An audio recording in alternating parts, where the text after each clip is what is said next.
What's up, guys? Welcome back to another episode of KozMatt's Wrestling Recap. Let's get right into a very entertaining episode of Friday Night SmackDown. What did you think of the show, Matthew? An entertaining episode of Friday Night SmackDown. So 2 weeks before the draft, right? The WWE draft. We're 2 weeks away from that, and about a couple weeks out from we're Three 3 weeks weeks, out man. from Backlash. I think it's 2 weeks the draft, and then the week after is Backlash. Or I don't know. It's weird. They're having a draft right before a pay-per-view. So I don't know. I don't know if we've seen something like that. You know what I mean? So it's going to be Gonna interesting how shake they're some going to things up take for some twists and sure. turns exactly booking wise afterwards. But I'm sure the way they're planning everything now is going to make sense. Hopefully by the time Backlash ends, the way they opened up Raw was pretty good. The Usos interrupting Sami Zayn and Kevin Owens, who basically recapped their WrestleMania win, claiming the undisputed tag team championships. Back and forth with both teams. Matt Riddle actually coming and making the save after a quick physical altercation between both teams, rocking Sikoa with a jumping knee. This ended up leading to a match for our main event with Riddle versus Solo Sikoa. But it was a good way to kick the show off. Got me excited for the main event, especially Riddle back. You know what I mean? Oh yeah, back with a fury for sure. You know what? I'm very happy to see Riddle back. I love that he's teaming up with Kevin Owens and Sami Zayn. Get the faces I on do top, too. taking out the Usos. And there's something I want to say, but I'll wait till the main event. But I think the way that they're kind of grinding gears now with this, I do enjoy that. So let's talk about our next matchup. This is a match that everybody was wanting to see. You know what I mean? It's LA Knight versus Xavier Woods, with an altercation that escalated a week ago. You know, this match was good, right? The match was good, but LA Knight, he's so over. You know what I mean? He's so over, and he took a clean loss against Xavier Woods. And it's not like I'm saying LA Knight's better than Xavier Woods, vice versa. They're both fantastic wrestlers, but just I just don't like what they're doing with LA Knight. He can't be taking losses like this. He's so over, no matter if he loses, whatnot, but he needs a win to kind of just certify his spot. You know what I mean? And especially the draft coming up. Hopefully he gets drafted and they figure out what to do with him. But I don't know. Does Triple H know where they're going with him? I mean, they supposedly had stuff figured out after WrestleMania for booking, but they really should invest as much as they could in LA Knight because everybody loves the guy.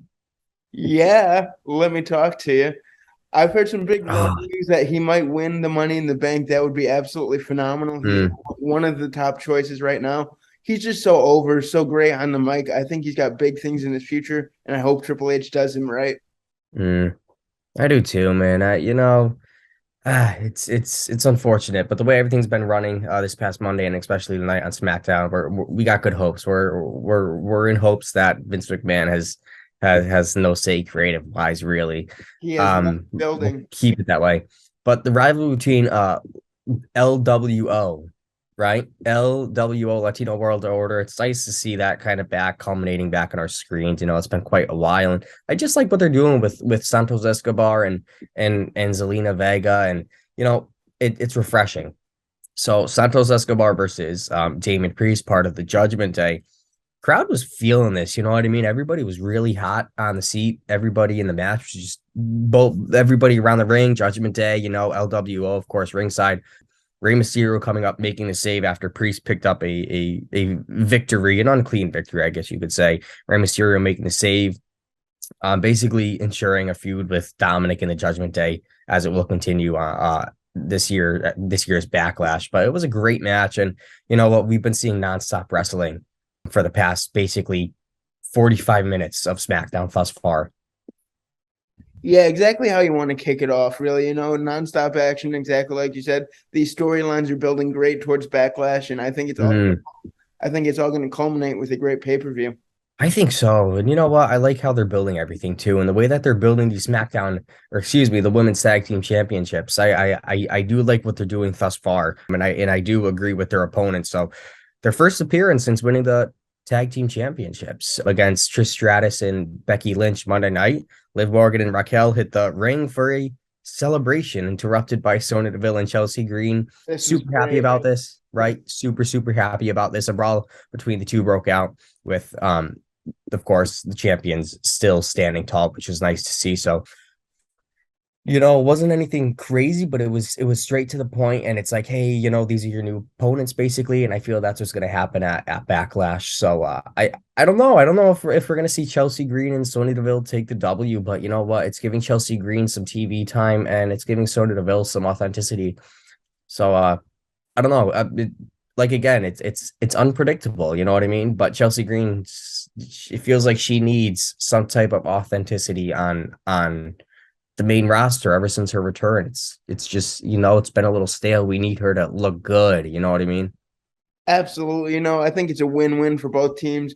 Get them all on TV. Keep that women's tag team division hot. Bring in new teams every week. And I wouldn't mind seeing the titles bounce back and forth between a few teams. Keep the division hot and relevant.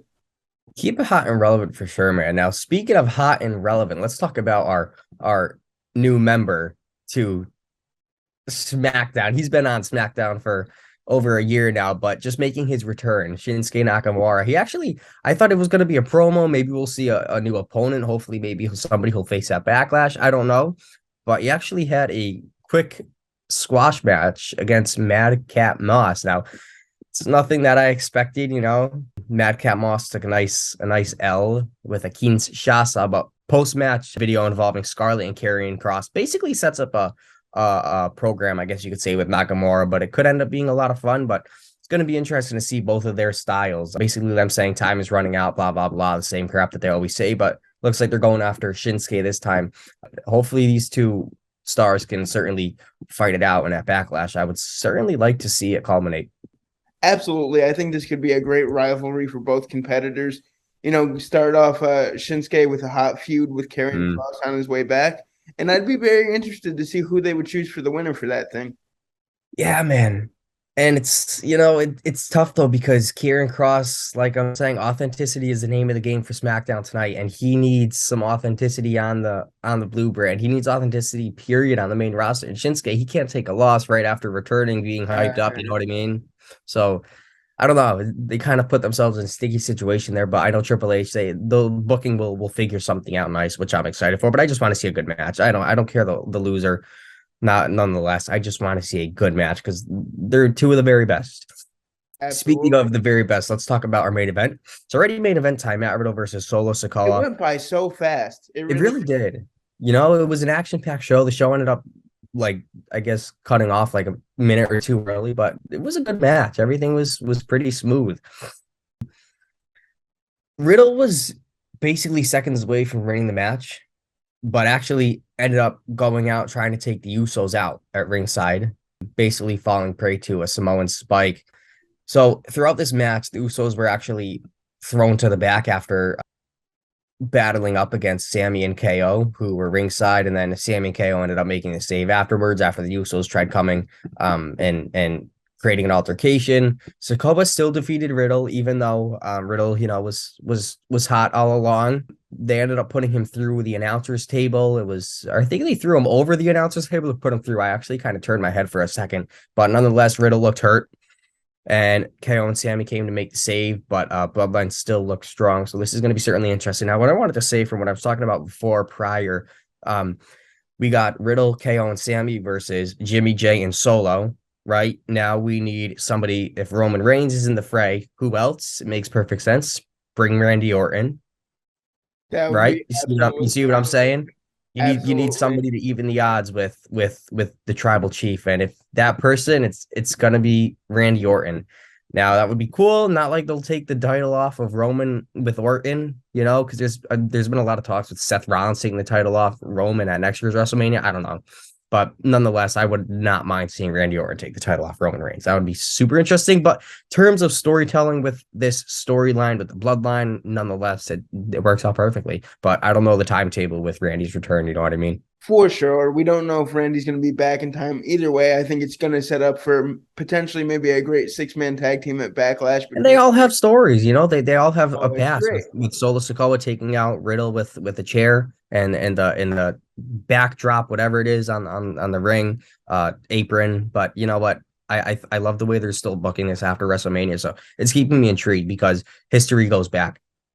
Keeping stories hot and fresh for Mm. sure. Let us know what you guys thought about tonight's show. Always like, comment, subscribe. We will have a race recap for you Sunday from Martinsville, and Matt and I will see you Tuesday with a Monday Night Raw recap.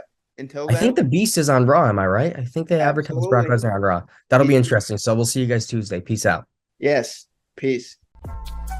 This has been KozMatt. Thanks for watching.